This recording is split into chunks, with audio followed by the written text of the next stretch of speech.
Oh, that's beautiful. Man, all right, good. I think we're on to something here. Hey everybody, thanks for watching. I finally got my clubs from DST. So if you guys have been watching the channel, I've been going through a lot of things, trying to get this Y look at impact. So the Y is a lowercase y, like that. See that? So Y, like that at impact. Like all the best ball strikers in the world have all ever had. So I was talking to Birdie from DST Compressor. This is his company, and he sent me 4 compressor clubs. Actually, he sent me 2 compressor clubs. You'll see these. This is an 8-iron, and this is a wedge. And then he sent me 2 clubs he calls transition clubs, which are called CR10s. On these clubs, the only difference about these is they have this big giant bottom on the bottom, which is not for game improvement reasons. It's for, if you lay it flat on the ground, it leans it forward. And if you hit it without shaft lean, it'll bounce and thin the ball. So you gotta have it leaning forward. And the most important thing on these clubs, on all 4 of these clubs, is it has these lines here that you take that line and you point it towards your eyes, and that's where it should be at impact, right there. So not up and down like you would think, it's gotta be like that. So what this video is gonna be, this is really like, I hit these clubs just a couple times right after I got them, like 20 balls or so. What we're gonna do is a before and after session. I got my slow motion camera set up over here. A before and after session of, can this club train me to get more shaft lean and impact with my regular clubs? I don't want to only have it, you know, with these clubs. I want to be able to do it. So before we get into anything else, let's do a before video. This is my before swing.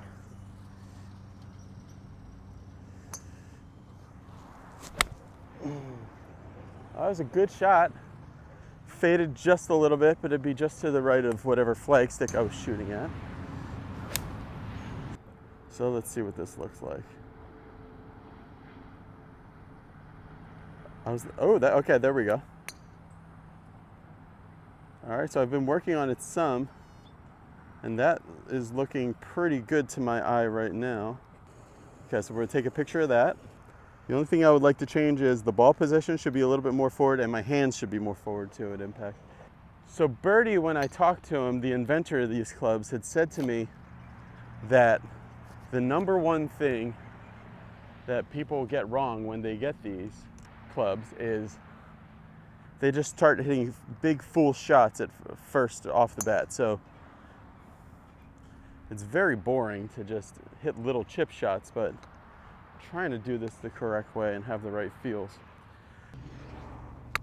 And my initial impressions of these, just to key you guys in before we really get into it, is I was surprised at, I hit the wedges pretty well,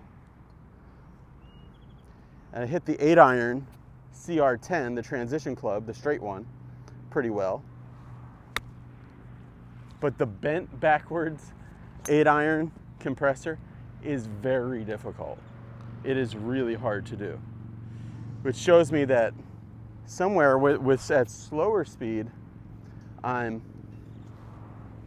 keeping lag tension. That was a good one. But as I start to try to hit it harder, something in my sequence or something is letting the lag out. That was good. And unfortunately, even at 240 frames a second in good lighting, like we have today, and my iPhone's 240 frames a second, that's not even nearly fast enough to make sure that you can get the moment of impact every time. Birdie, who put all those cool impact images of guys when we saw, you know, basically you want the club to come in line with your left forearm after impact, and everybody else is getting the club in line with their left forearm before. But his camera is like, has a really nice sensor on it, very expensive, and like I think it's got at least 1,000 frames a second. I think up at that 1,000 frames or so is what you need, but you also need a good sensor too. I have noticed there is a strong correlation between keeping lag tension and length of backswing. If my backswing gets too long and the swing gets behind myself, it's really easy to then let it get broken at impact and not get that Y, that lowercase y we want.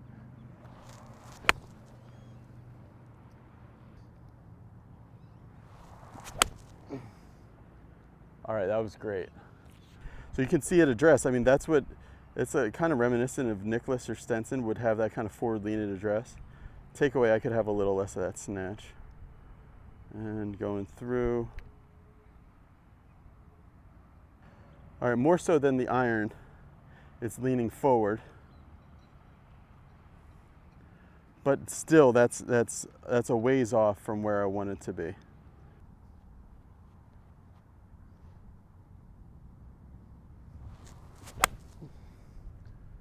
That was a good shot. Drawing just a little bit. The ultimate shot, the ultimate difficulty with this is to be able to hit push draws with this club. I haven't even tried to hit cuts with it, but if you can hit push draws with this club, rather than, that one was pure, but it was straight draw. Straight and then drew like 2 yards left, which even in real life, I know how to do that shot. So what I want is to start right of that yellow flagging, but then come back.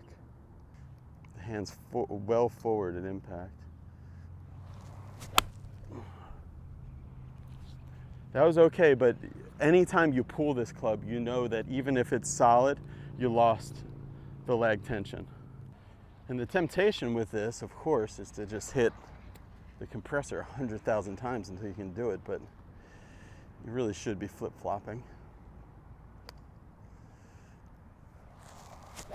That was a shorter swing. That was damn good. Wow, that was good.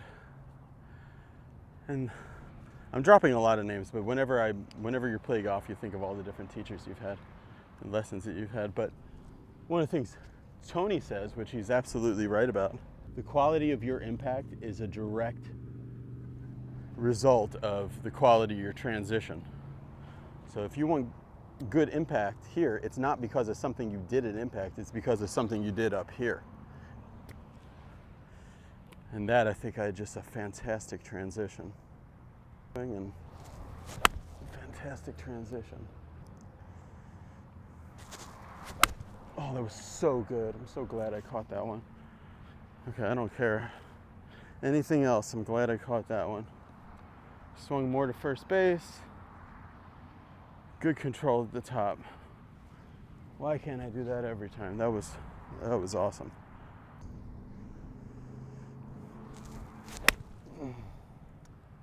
That's kind of what I wanted to do. I don't know, that ball was way forward in my stance. I don't know why on camera it's looking like the ball's so far back at my stance. It's really annoying. Because I'm gonna put this up and everybody's gonna say, oh, why do you have the ball so far back in your stance? I did not. Really made an effort to get it forward in my stance. Maybe it is. I mean, I don't. I'm gonna put this thing pretty far forward in my stance. I mean, that is way up in my stance.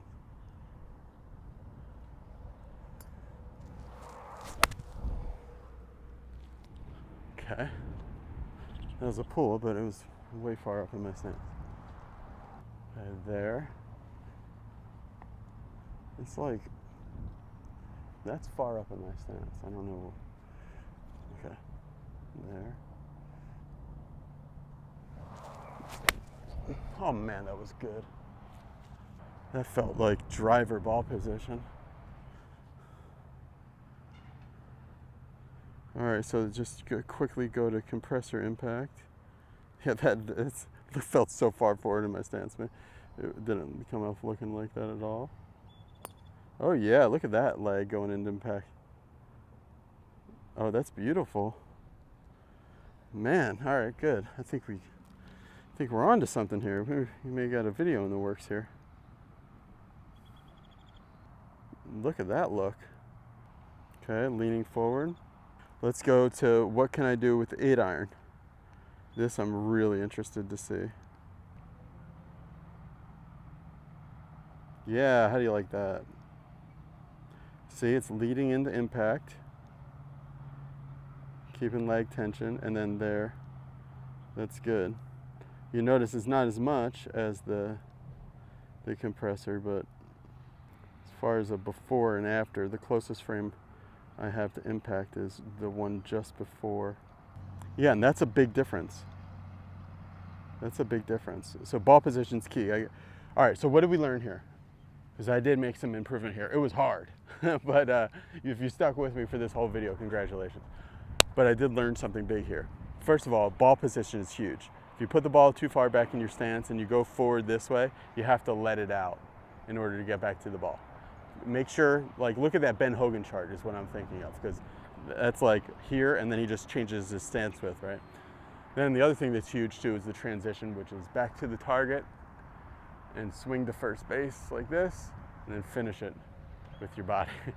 That was like a marathon. Thanks for sticking with it, guys. I'm really impressed by these DST clubs. I think they're great. They'll show you things and let you feel things that you really would be totally counterintuitive. You really would not be able to feel what it's like to have your hands so far forward at impact just by hitting your straight clubs. It's something that's really, really valuable. So definitely, more so than I did in this video, find the point from small shots to big shots. Find the point at which your impact starts to break down. I really recommend that you shoot with your camera face on too. And because sometimes you'll feel like you're squishing it and you're doing it well, but you're not. If you guys are interested in getting these clubs, just for Be Better Golfers, we have a special discount that Birdie gave to Be Better Golfers. If you go to dstgolf.com and you click on, if you're in Europe or in the USA, if you go to dstgolf.com, we have the promo code DSTBetterGolf, and that will give you the 15% off discount to any of their 4 products. So try that out. All right, guys. See you later. Bye.